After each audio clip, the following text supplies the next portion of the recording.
Hello दोस्तों, आज की कहानी है अय्याज जिस्म का भाग 45। डिनर कर लेने के बाद वरिणिता अपने कमरे में जाकर अभय को कॉल लगा देती है। बहुत देर तक रिंग जाने के बाद भी अभय कॉल नहीं उठाता है तो वरिणिता निराश हो जाती है। 5 मिनट बाद वरिणिता फिर से फ़ोन लगाती है। इस बार भी पूरा रिंग जाकर बंद हो जाता है। वरिणिता परेशान हो जाती है और उदास मन से बेडरूम से उठकर हॉल में आ जाती है, क्योंकि रंजीत थोड़ी देर में घर से अहमदाबाद जाने के लिए अपने पापा के साथ रेलवे स्टेशन के लिए निकलने वाले थे। अबे अपने मोबाइल के वाइब्रेशन मोड पर कर रखा था। अब 1 घंटे पहले ही डिनर करके दवाइयाँ खा के सो गया था। वनिता की झटपटाहट बता रही थी कि उसे अभय से प्यार हो गया था। उसका मन कर रहा था कभी स्कूटी से उसके घर जाकर अमर को देख लिया जाए। थोड़ी देर बाद रंजीत अपना बैग लेकर अपने पापा के साथ घर से निकल जाता है। वनिता उसके भाई रंजीत को टाटा बाय बाय बोलकर विदा करते हैं। रंजीत के जाने के बाद वनिता बेडरूम में आकर अभय के बारे में उस दिन की घटना की याद करते हुए सो रही थी। उसे अभय का चेहरा बार बार उसके मस्तिष्क पटल पर दिखाई देने लगता है। उसके पढ़ाने का स्टाइल, उसके चलने का स्टाइल, प्रॉब्लम को सोल्व करने का तरीका सभी याद आने लगते हैं।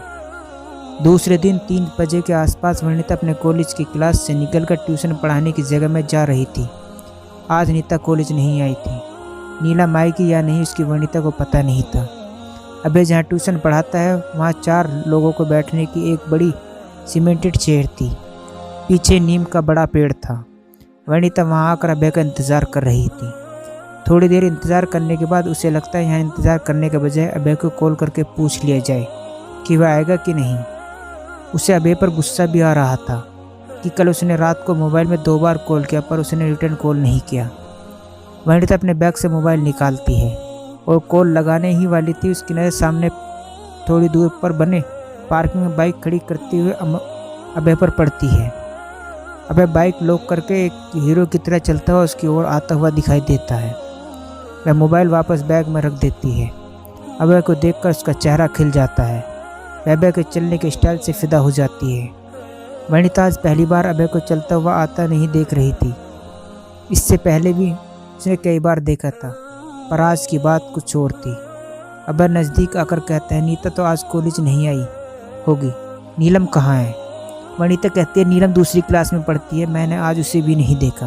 अकेली को क्या पढ़ाऊँगा, आज तुम भी छुट्टी मनाओ। वनिता कहती है, ठीक है सर, आज मुझे भी पढ़ने का मूड नहीं हो रहा, बैठकर बातें करते हैं। वनिता मुस्कुराते हुए कहती है, सोचने दो, अब मुझे कोई फ़र्क नहीं पड़ता, क्योंकि अब मैं तुमसे प्यार करने लगी हूँ। अबे सच में? कहते वनिता को अपनी बाहों में लेकर थोड़ी उसे लिफ्ट करके चारों तरफ घुमा देता है। वनिता, अरे अरे अबे क्या कर रहे हो, मुझे चक्कर आ रहे हैं। अबे रुक जाता है और उसके गालों और माथों पर किस करते हुए कहता है, वनिता आज मैं कितना खुश हूँ, मेरी तपस्या आज रंग लाई, मैं तुमसे कितना प्यार करता हूँ। वनिता, तुम नहीं जानती। वनिता भी अभय के गालों पर किस करते हुए कहती है, अभय मैं तुम्हारे प्यार के आगे हार गई, आखिर आज मैं तुम्हारी हो गई। दोनों बहुत देर तक खड़े हुए एक दूसरे को आलिंगन में लिए प्यार करते रहते हैं, जैसे बरसों बाद उन्हें प्यार करने का मौका मिला हो। तभी वनिता के मोबाइल पर रिंगटोन बजने लगता है और वनिता का नींद खुल जाता है। वह सपना देख रही थी। दीवार घड़ी में समय देखती है, 10:30 बज रहे थे। वह बिस्तर से उठकर टेबल में रखे मोबाइल को उठाती है। कॉल अभय का था। वनिता का दिल धड़कने लगता है। वनिता कॉल उठा लेती हो पर कुछ बोलने उसकी हिम्मत नहीं होती। अबे हेलो हेलो वनिता। वनिता हड़बड़ा कर कहती है, हेलो हाँ अबे जी, मैं आपका हाल चाल जानने के लिए कॉल किया था। अबे गहरी सांस छोड़ते हुए कहता है, थैंक्स गॉड, मैं तो घबरा गया था कि कहीं कोई अर्जेंट काम तो नहीं। 2 मिस कॉल देखकर, वो भी रात के समय। वनिता कहती है, नहीं अबे जी, सिर्फ आपका हालचाल जानना था। अब आपका सिर का घाव कैसा है? अबे कहता है, अभी ठीक है, दर्द कम हो गया है। मैं इसलिए घबरा गया कि तुम इतनी रात को कभी फ़ोन नहीं करती हो। वनिता कहती है, मुझे आपकी चिंता हो रही थी, इसलिए खाना खाकर कॉल लगा दिया। अबे मजाक में कहता है, कहीं तुम्हें मुझसे धीरे धीरे प्यार तो नहीं हो रहा, बहुत चिंता कर रही हो। वनिता का चिंता करने का प्यार से क्या मतलब? जो आपस में फ्रेंड होते हैं एक दूसरे के लिए चिंता करते हैं, यह तो स्वाभाविक सी बात है। अबे कहता है, हाँ सही बात है, पता नहीं मुझे ऐसा लगा शायद। वनिता कहती है, शायद क्या? अबे बोलता खैर छोड़ो, फिलहाल मैं ठीक हूँ, सिर्फ एक और दिन यानी कल भर आराम करूँगा, इसके बाद कॉलेज जाना शुरू कर दूँगा। वनिता अगर स्वास्थ्य ठीक न लगे तो 2-3 दिन और आराम कर लीजिए। अबे कहते हैं अरे नहीं, आज 1.5 दिन में ही मेरी हालत ख़राब हो गई, बस 1 दिन और परसों में कॉलेज शुरू। वनिता मन में कहती है अच्छा है, अगर तुम जल्दी कॉलेज आते हो तो। वनिता कहती है ओके अभी जी, दवाइयाँ समय पर लेते रहिए और आराम कीजिए, गुड नाइट। अबे भी गुड नाइट कहता है और फिर दोनों फ़ोन रख देते हैं।